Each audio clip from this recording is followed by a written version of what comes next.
बज गया अरे महाभारत का डंका,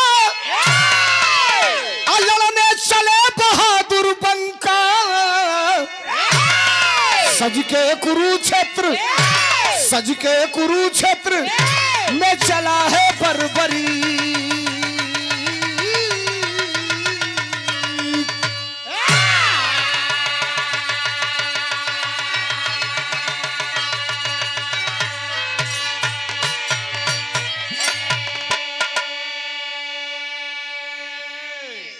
झब्बर यादव बहरोवा सबके नमस्ते प्रणाम। महाभारत के नौजवानों सुनना, अब बात में हो थोड़ा सा दिमाग हमारे तरफ।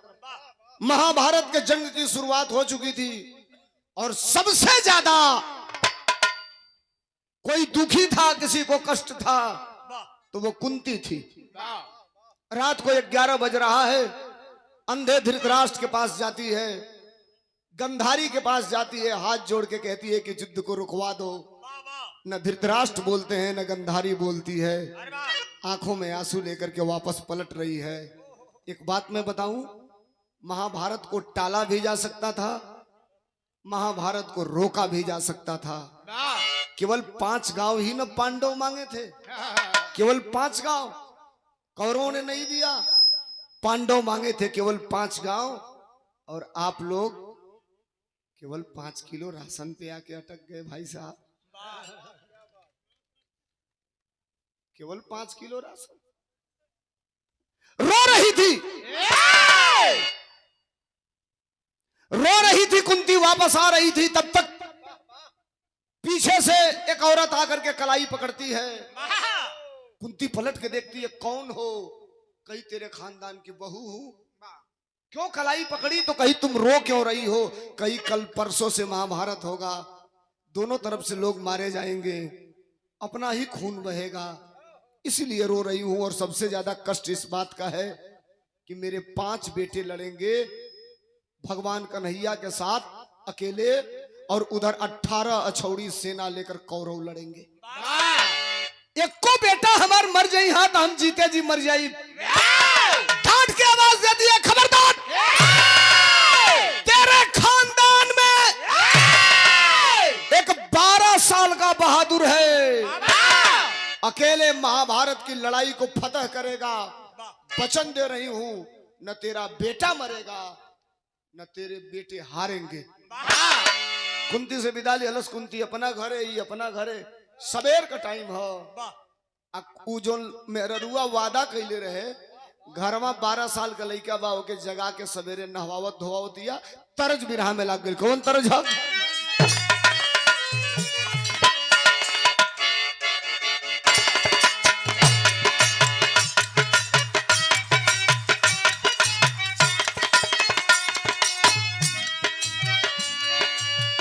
भाई तरज सुनबा लोग, मर्द जाता बहरा कमाए, पीछे से मेहरारू कुर्ता पकड़ के खींच लिया। मर्दा कलश का हो? कलश मत जा, कलश ना जाई कही तार फाउंडेशनवा कैसे चली? कलश ओकर जुगाड़ बा, बताओ तनी का बताउलस? का करे जइबा, अरे का करे जइबा कमाया बांगलोर पिया।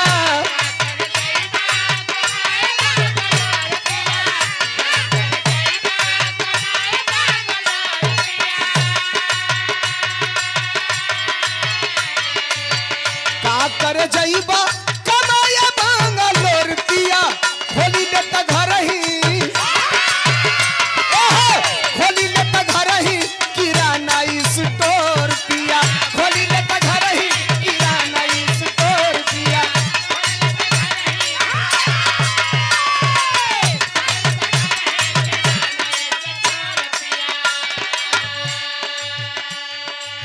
एकदम शॉर्टकट में बात, लेकिन दिमाग में आपके घुस जा। सबेर का टाइम, अपने 12 साल के लड़का के महतारी नहवा धोवा के तैयार करौलस। छोटे बेटवा धनुष बाण यही कंधा पर रख के तरकस में तीर बांध के अपनी बेटवा के कह दिया, बेटा तोके जाए के हो? लड़का कहलस कहां? तो कहलस कुरुक्षेत्र में।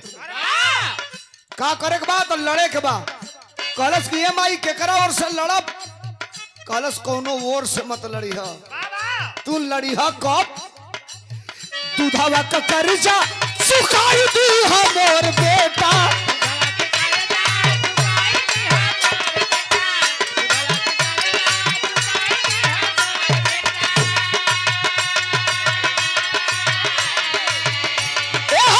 दूधवा का कर्जा चुकाई दी हा मोर बेटा। हारी जेवो के, अरे हारी जेवो के चिताई दी हा मोर बेटा। हारी जेवो के चल बड़ा के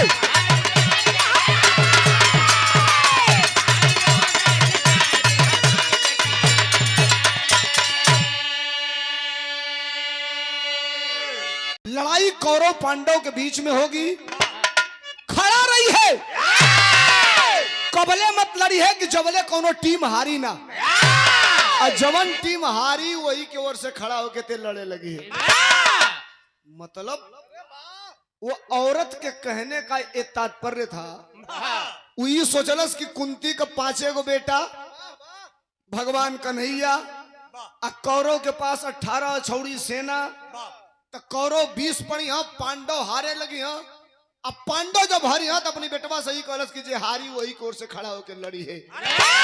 तो मनसा ही रही कि हमारे बेटा पांडव कमजोर पर हाँ, पांडव की ओर से लड़ी, आई लड़ी तो महाभारत में जीत जाई। अंजाम का निकलल मास्टर, लेके धनुष बाण चली भाई ले बल करिया।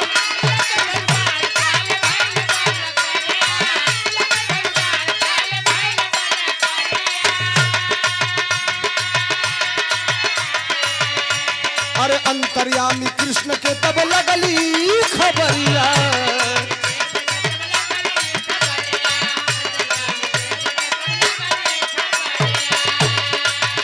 अरे आई तो देई कुरुक्षेत्र झकझोर बेटा।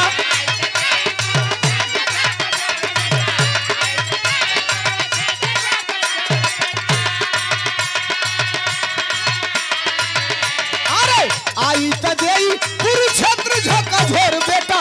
रहिया में पूछे, अरे रहिया में पूछे जात बालक ने मोर बेटा।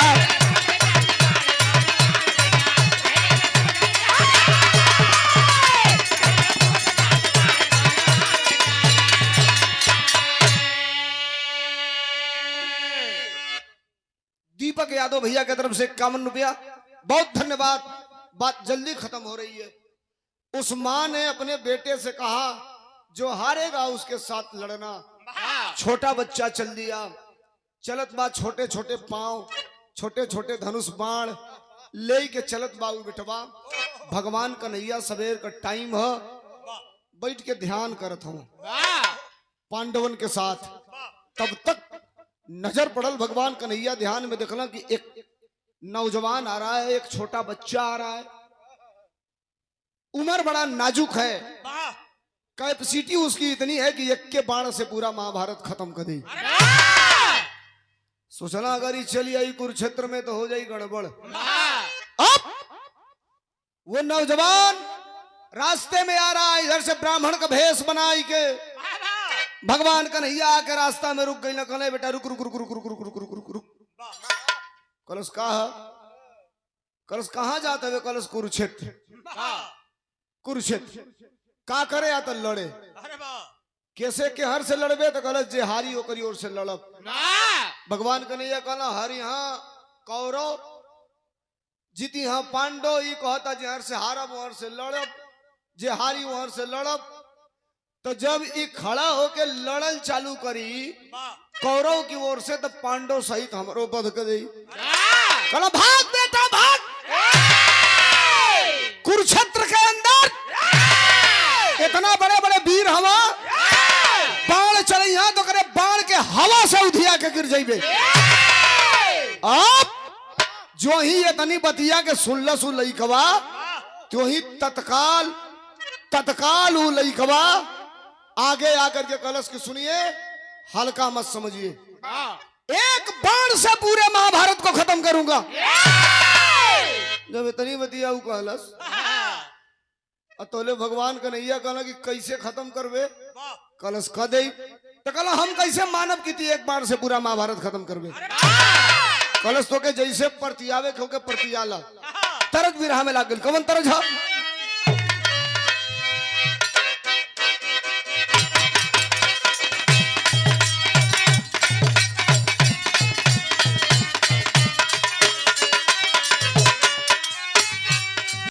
मर्द मेहरारू के बीच का आपसी कॉम्बिनेशन है। मेहरारू से मर्द पूछत बा, का पूछलस? का करताड़ू रनिया, अरे का करताड़ू रनिया हमके बतावना।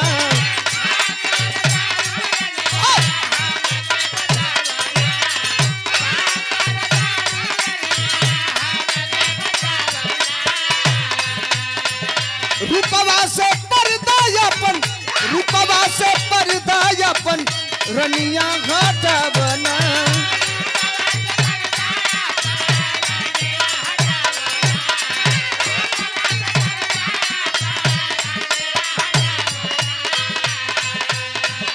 का करताड़ू रनिया हमके बतावना। रूपवा से पर्दायापन रनिया घाटा बना। तब मेहररुआ कहलस, का कहलस? माथे पर हम बिदिया लगौनी, माथे पर हम बिदिया लगौनी, लिहल रूप सवारी। पलम जी सरक जाता, पलम जी सरक जाता कमर से स्टोन वाली साड़ी। पलम जी सरक जाता कमर से।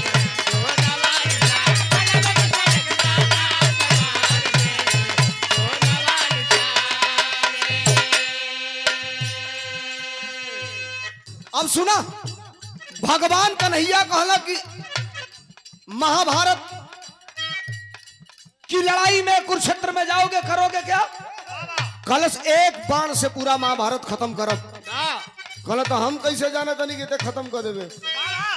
कलश की जैसे चाहो वैसे प्रतियाला।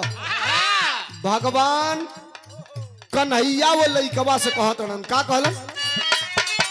वीर अगर हवा अपन, वीर अगर हवा अपन वीरता देखावना।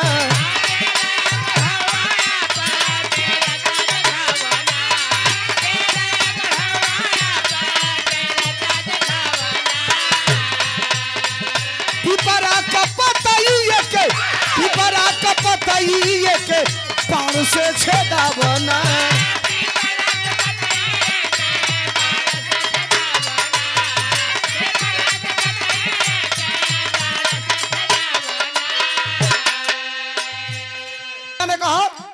अगर एक बाण से पूरे महाभारत को खत्म कर सकते हो तो जा खड़ा रहना।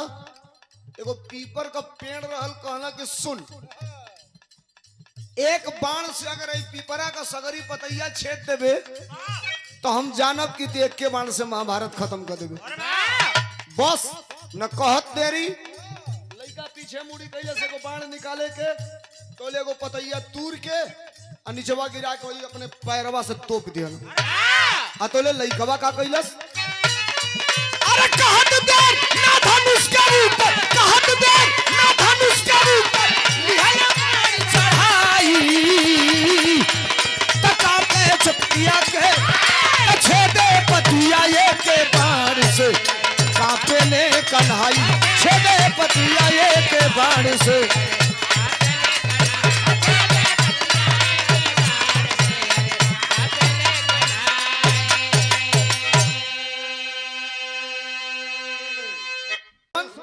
एक बाण से पीपर का पत्ता छेद दो, मैं समझूंगा महाभारत एक बाण से खत्म कर दोगे।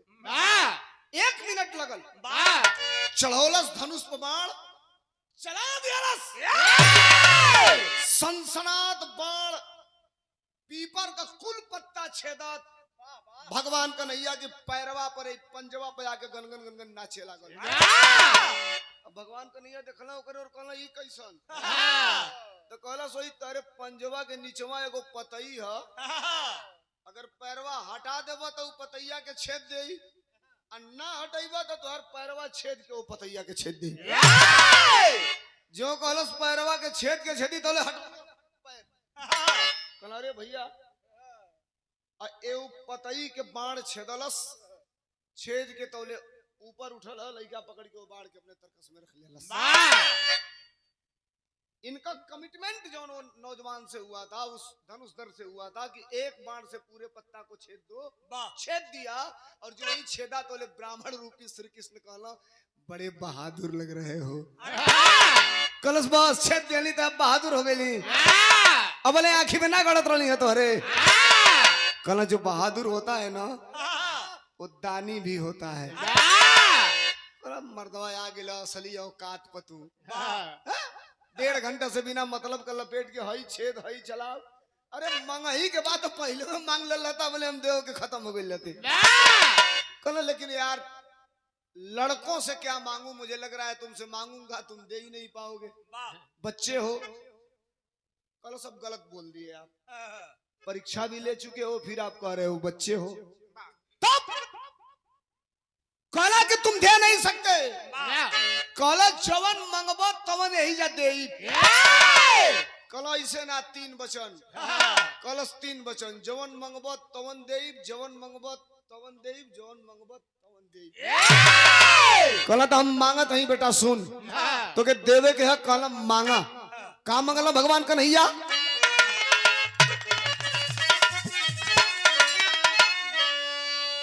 बिरताई बिरताई जिसकी धोखे में फंसी, हाँ बिरताई जिसकी धोखे,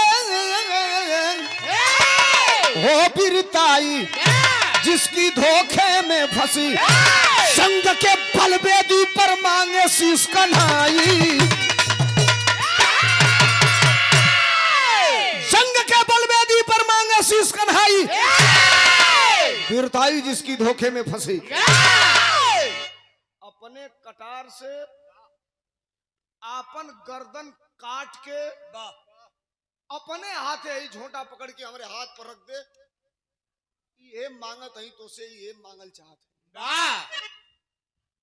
अच्छा आज के समय में केहू बड़का गुरु होके कहे भैया आपन गर्दन काट के हमारे हाथे में दे दा, मिली? जो ही कहला कि आपन गर्दन काट के दे दे, नौजवान इधर हाथ किया, देखो बाण निकालल चालू कैलस। भगवान कन्हैया सोचना कि चलाई का रे भैया, चलाई दई मार दई। अब भगवान कन्हैया तनी पीछे घुसका था, आगे बढ़ा था, हमारे विराह का अंतिम तरज लग गई। कौन तरज? हमारे सब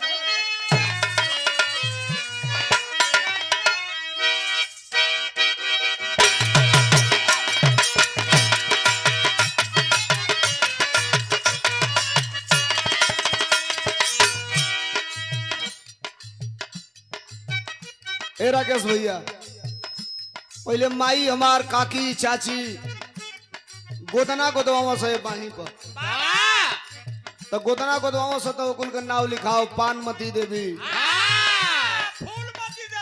फूलमती देवी, इनकी इया का नाम हो भगजोलिया देवी। पहले मेहरारू गोदना गोदवा सो, अब लइका गोदवा तना सो, गोदनवा का नाव बदल के हो गइल बा टैटू।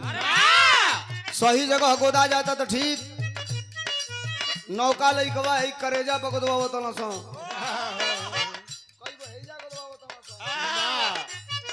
यूट्यूब खोल के देख लो, कई जगह तो ऐसा ऐसा जगह गोदवा लेता ना सके, देख लो तो खाना खाए के मन ना करी। देखो मेहरारू गोदना गोदवावती या गोदे वाली पूछलस कुछ लिखाई, तो कलश की लिखाई का लिखाई, चूड़ियों पर नाम,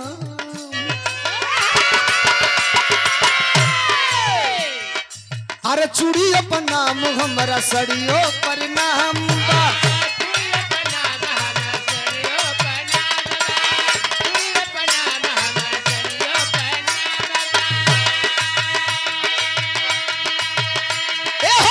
उनके खातिर हमारी जिंदगी तमाम बार,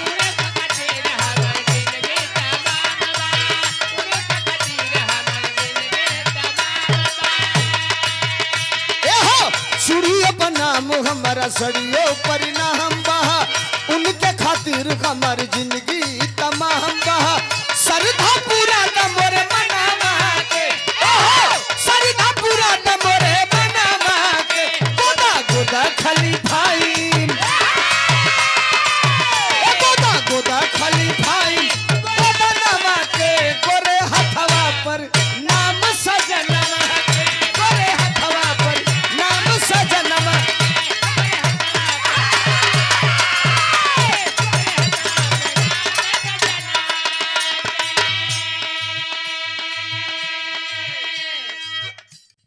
अंतिम लाइन है तनी सुनिया लोग। भगवान कन्हैया पीछे, लइका आगे आगे, क्लाइमेट चेंज हो गई। भगवान कन्हैया सोचत हवन का इतना कहत धैलस धनुहा पबान हो,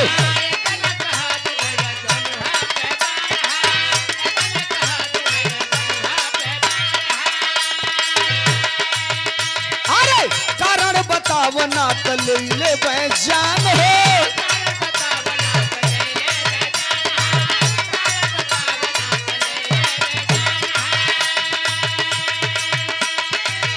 देखे क्रोध में जब कृष्ण जी ललनमा के, देखे क्रोध में जब कृष्ण जी ललनमा के, प्रकट हो गई ले, प्रकट हो गई ले तुरंत समहनमा के, कहे मारना फिर मोरे जनमा के, कहे मारना।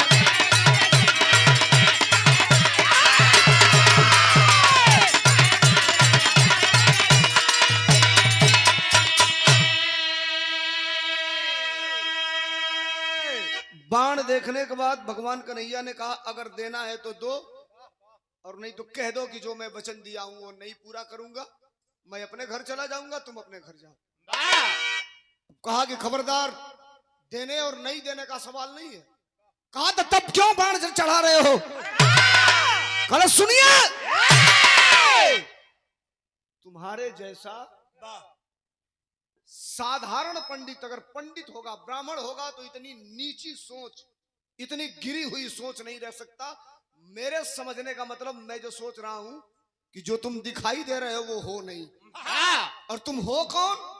असली भेष में आओ, नहीं तो अगर बाण चल जाएंगे तो फिर अनर्थ हो जाएगा। भगवान कन्हैया कहना पगलाइल वो कहीं चला मत दे। 1 मिनट लगल, नीचे से हन हन हन हन शरीर बदलत पूरा एकदम बदल गई। चक्र सुदर्शन ले ले, हाथ में बांसुरी ले ले भगवान कन्हैया, नटवर गिरधारी। पूजा होती थी उसके परिवार में भगवान श्री कृष्ण की। पहचान गया तो साक्षात कन्हैया का दर्शन हो गया मेरे सामने। हाथ जोड़ा, मुड़िया पटक गलस पैरवा पका, साहब दृष्टता क्षमा करेंगे, इतना लेट हमने कर दिया आपसे किए हुए वादे को पूरा करने में। निकलस कटार निकाल के यही गटई पर लगौलस, पकड़लस, छोटा काटे जात तब तक कहलस कि साहब बुरा न माने तो एक सवाल करूं आपसे। भगवान कन्हैया ने कहा करो। कहा मैं मर जाऊंगा, मेरी आत्मा भटकेगी, मैं आपसे ये जानना चाहता हूं कि इस अबोध बच्चे से आपने पीपल का सारा पत्ता छेदवा दिया, छेद दिया, परीक्षा ले लिया, और बदले में आपने कहा कि गर्दन काट के दे दो। मेरा कसूर क्या था, मैं काट के देने जा रहा हूं। भगवान कन्हैया कहना अच्छा सवाल किया तुमने, गर्दन कट जाती, आत्मा भटकती, तुमको पता नहीं रहता, तो ये तस्वीर भी साफ करना जरूरी है कि तेरा गर्दन क्यों काट रहा हूं, क्यों मांग रहा हूं काट के। भगवान कन्हैया ने कहा जिस लड़ाई में तुम जाओगे, एक तरफ कौरव है, एक तरफ पांडव है, एक तरफ धर्म है, एक तरफ अधर्म है, एक तरफ 18 छौड़ी सेना है, और एक तरफ पांडवों के तरफ से मैं हूं। जानते हो, तेरे आजा परपाजा दादा के तरफ से मैं लड़ रहा हूं, जो धर्म के लिए लड़ रहे हैं, और जो अधर्म के लिए लड़ रहे हैं वो कौरव हैं। लड़ाई का अंजाम ये होना है कि पांडव जीतेंगे, कौरव हारेंगे। अगर तू चला जाएगा जंग के मैदान में तो तुमने अपने मां से वचन दिया है कि जो हारेगा उसी के साथ लड़ोगे। तो अगर कौरव हारेंगे जब कौरव हारेंगे तू कौरवों के तरफ से खड़ा होकर बाण चलाएगा तो न तेरे खानदान के पांचों वीर अर्जुन, भीम, नकुल, सहदेव, युधिष्ठिर बचेंगे, न मैं स्वयं बचूंगा। इसलिए तेरा गर्दन काटना जरूरी है। ठीक सा खचाक दे काटा अपना गर्दन। हाथ ऐसे फैले हुए हम पकड़ के मुड़ी हुई गदोरी पर रखलस, फचाक दे खून का छींटा पड़ल। भगवान कन्हैया हथवा इसे उठा दिया, गर्दनिया जल गई आसमान में। एजे के बाद एजे छोड़ दे, विराह समाप्त हो। महाभारत का लड़ाई 18 दिन चलल, आप लोग जानत हो 18 दिन। रिजल्ट ही निकलल, पांडव विजेता हुए, कौरव हार गए। और तब दोनों पक्ष जो बचा था अपने अपने घर गया। 3-4 दिन सुतले के बाद नींद पूरा भइल तो भीम उठला, गदा लेके सवेरे दुआरी पर ऐसे भाजत हम कहला गदवा ना रही, हम ना रहती तो लड़ाइए ना जीतल गई ले। अर्जुन जागल ना, काने में आवाज पड़ल, वो बाण लेके ना कहला हो भैया कैसन फाटत हवा ये मर्दे। कहला ये कहली कि हम ना रहती तो लड़ल कैसे गई ले। कहला हम ना रहती, कर्ण के मरले ना रहती, जेके जेके कन्हैया कहला मुओले ना रहती, तब लड़ाइया कैसे जीतल गई ले। अतोले इतने में भगवान कन्हैया आ गए। कहला कैसन अजमौल होता। ये दोनों जानी कह लो साहब ये कि हम ना रहते, अर्जुन ना रहता, फलाना ढेमाका ना रहता तो लड़ाई बड़ा कठिन रहल, जीतल ना गई। भगवान कन्हैया कहला तुहन लोग कही हो बुझाता का कि तुहने लोग जीतले आवलो लड़ैया। अर्जुन ऋषिया गेला, कहला का महाराज अब इतना हल्का में हमको मत लीजिए। कहला ना हो, भरम दिमाग से निकाल दो कि तू जीतले हो। अब तक गरम हो गई पूरा बॉडी। अर्जुन को भगवान कन्हैया से पूछत हुआ विराह के खड़ी में का पूछल।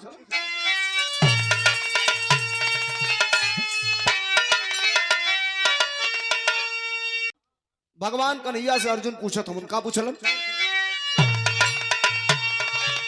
काला क्या असल विजेता अरे कौन बताता मोहन रसिया, बंसी वाले को समझ में आई सारी बतिया।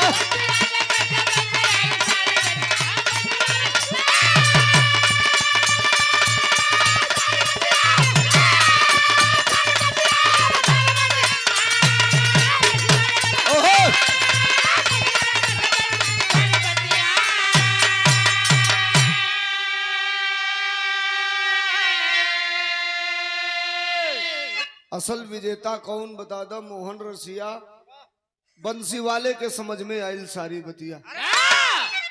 भगवान कन्हैया से पूछला कि के लड़ल जब हमन का ना लड़ने जाता। कहला हम ना बताई। भगवान कन्हैया कहला कि तो क्या घमंड हो गई कि तू ही लड़ला तू ही जीतला, ते कि हम ना बताई। कहला के बताई तो कहला सुना का बतौलन। कहला ये कर गवाही दे तुहरे खानदान हो, बर्बरीक पास अइले भगवान हो।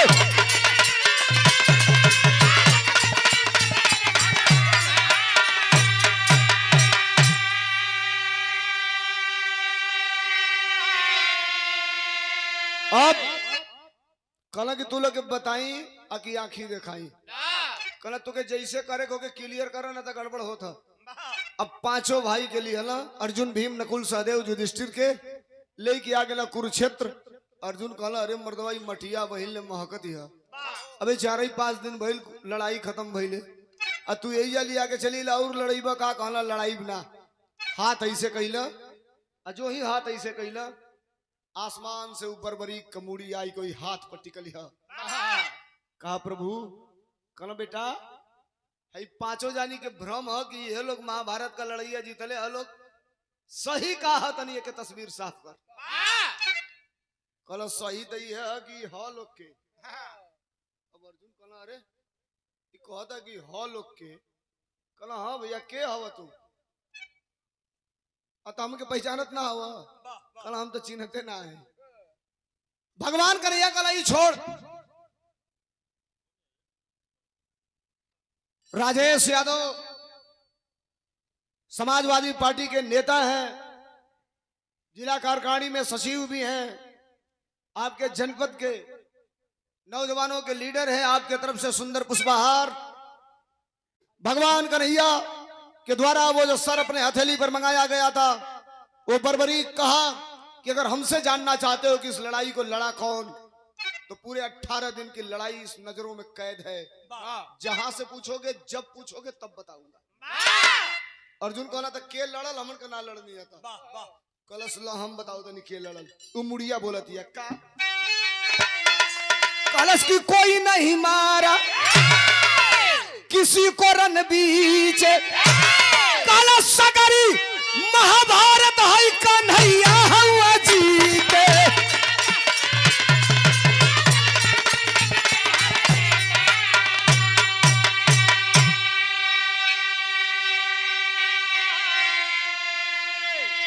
पूरे महाभारत में अगर कुछ दिखाई दे रहा था तो केवल चक्र सुदर्शन और भगवान श्री कृष्ण। हम तो नहीं दिखाई दिए, हम तो नहीं देखे कि आप लोग कहीं दिखाई दे रहे थे। लड़े आप भगवान कन्हैया के सामने, वो लड़का कहलस कि खाली कन्हैया या चक्र सुदर्शन दिखाई देता रहा। पांचों भाइयन का सर नीचे झुकल है भगवान कन्हैया को और तकला। भगवान श्री कृष्ण कहला कि और कुछ पूछे खोके तो पूछ ला लो। कहला तो अब का पूछ वही जब कह दिलस कि तू लोग लड़बे ना कैला और तू लोग के चलते जीतबे ना कैली, तो अब का पूछी हम। अब कहला ठीक है तो चला तहीं जा, जो ही जाए लगला। पांचों भाई भगवान कन्हैया हाथवा ऊपर कैले हम तोले बोल दिया मुड़िया कटा हुआ सर। रोने लगा बर्बरी का सर। भगवान कन्हैया कहे क्यों रो रहे हो? कहा साहब दुनिया का उद्धार कर दिया, कबले हम हैंगा त्रिशंकु नियर लटकत रहब, ऊपर नीचे जात रहब, हमार उद्धार कब होई? कल तोरो उद्धार होई। कब? अतक कलयुग में। आखिरकार भइल का आजो कलयुग में वो मुड़िया हो। आज के डेट में भी वो बर्बरी का मुड़िया कटल की हो। भगवान कन्हैया का जो आशीर्वाद रहल, वरदान रहल, वो एक कलयुग में आके भइल कैसे मास्टर? बचन यापन पूरा कैले प्रभु घन श्याम हो। अरे वो है बर्बरी कयाजू भइले खाटू श्याम हो।